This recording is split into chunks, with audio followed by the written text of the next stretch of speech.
Welcome back to today's Explainer, where we're going to unpack a really brilliant piece of historical wisdom that's, well, kind of disguised as a simple folktale. We're looking at a classic story from the Indian subcontinent featuring the legendary court jester and poet Tenali Rama. Now, I know it might seem like just a fun story from the past, but it's actually a razor-sharp look at accountability, the dangers of a massive ego, and what happens when we try to mask our incomplete efforts with, clever words. It's a truly fascinating narrative, so let's just jump right in. So tell me, have you ever used imagination, or maybe a more modern equivalent like creative vision or strategic ambiguity, as a convenient excuse to hide your mistakes? Or, perhaps you've been in a meeting where a colleague just throws around a bunch of fancy buzzwords to explain away why a project wasn't quite finished. We've all been there, right? It's a highly relatable, modern-day workplace evasion tactic. We see it literally all the time. But what's really interesting here is that human nature, it hasn't changed all that much. Today, we're going to explore how this exact same evasion tactic was used in a royal court hundreds of years ago, and exactly how it got shut down. Part 1. The Arrogant Painter. So picture this. Into the grand, opulent royal court of King Krishnadevaraya arrives our first key player. He's a highly skilled, widely renowned, but incredibly boastful painter.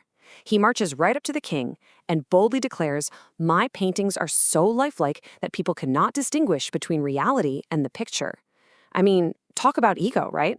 By declaring absolute perfection like that, he is practically begging the universe and the king to test his claims. This immense, unchecked pride, it perfectly sets the stage for everything that follows. All right, so King Krishnadevaraya decides to put this massive boast to the test. He directly orders the painter to create a beautiful painting of a horse right there on the palace wall.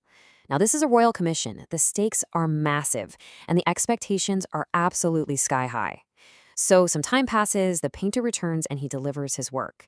But as we're about to see, what he delivers is, well, fundamentally incomplete. Which brings us to part 2, the incomplete painting. Imagine the grand unveiling in the palace. The courtiers are completely taken in, totally blinded by the painter's reputation and his past boasting, just showering him with praise. But then, enter Tenali Rama. While everyone else is nodding along in this bubble of blind praise, Tenali just kind of smiles. He steps right up, looks at the wall, and asks a really simple, glaring question. The picture is very beautiful, but where are the other parts of the horse?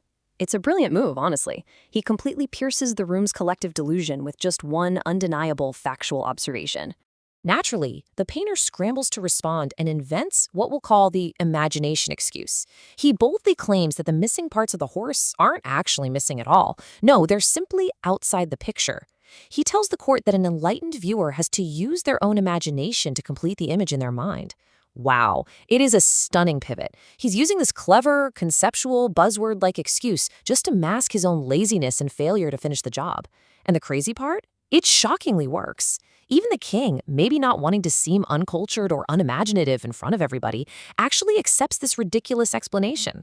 Part 3. Tenali's turn. So, the very next day, the atmosphere in the royal court is just buzzing with anticipation.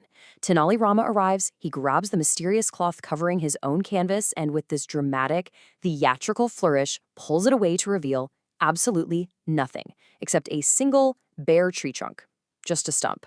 There's no sprawling landscape, no intricate details, no majestic animals at all, just one incredibly basic, solitary piece of wood painted right smack in the middle of a blank canvas. Looking at this incredibly bare, seemingly amateur canvas, the painter immediately takes the bait. He walks face first right into the trap Tenali just laid out for him. The painter starts loudly mocking Tenali in front of everyone, literally laughing as he says, "What kind of painting is this? Where are the branches, leaves, and fruits?" He's so eager to tear Tenali down that he completely forgets the standard he himself set just 24 hours earlier. Part 4, the Mirror of Truth. Without missing a beat, Atali cheerfully looks the arrogant painter dead in the eye and tells him that the branches, leaves, and delicious fruits are all residing safely and beautifully right there in his imagination. And this brilliantly illustrates the absolute genius of Atali Rama's strategy. You see, the painter's excuse was that the missing horse parts were outside the canvas, right? Requiring the viewer's imagination to do all the heavy lifting. Well, Tenali's excuse for his missing branches and leaves is exactly the same. They are entirely in your imagination. Tenali didn't even argue. He perfectly weaponized the painter's own flawed, pretentious logic, mirrored it right back at him, and used it to trap him in an inescapable corner. Guys, it's literally a masterclass in logical judo. So what's the immediate aftermath of this? Well, first, the spell is broken, and the entire court just erupts in laughter. The sheer absurdity of the painter's original excuse is laid completely bare for everyone to see. Second, the painter realizes instantly that he is completely trapped by his own words. There is absolutely no counter-argument he can make without admitting his original painting was incomplete. And finally, he just bows his head in realization. He is humiliated, sure, but he is forced to accept a really hard truth. You cannot use abstract concepts to cover up shoddy, incomplete work. Part 5. The ultimate lesson. King Krishnadevaraya, having witnessed this entire brilliant exchange, thoroughly praised Tenali Rama for his incredibly quick wit.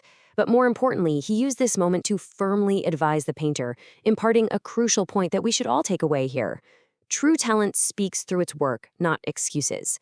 This is really the ultimate moral of the story, and it bridges the gap straight from the royal court right into your everyday life. Think about it. Whether you're coding software, designing a presentation, or managing a team, genuine accountability always outweighs flashy words. The quality of your actual output is what matters, not the clever justifications you invent for why it isn't fully baked. Your work should always stand on its own 2 feet.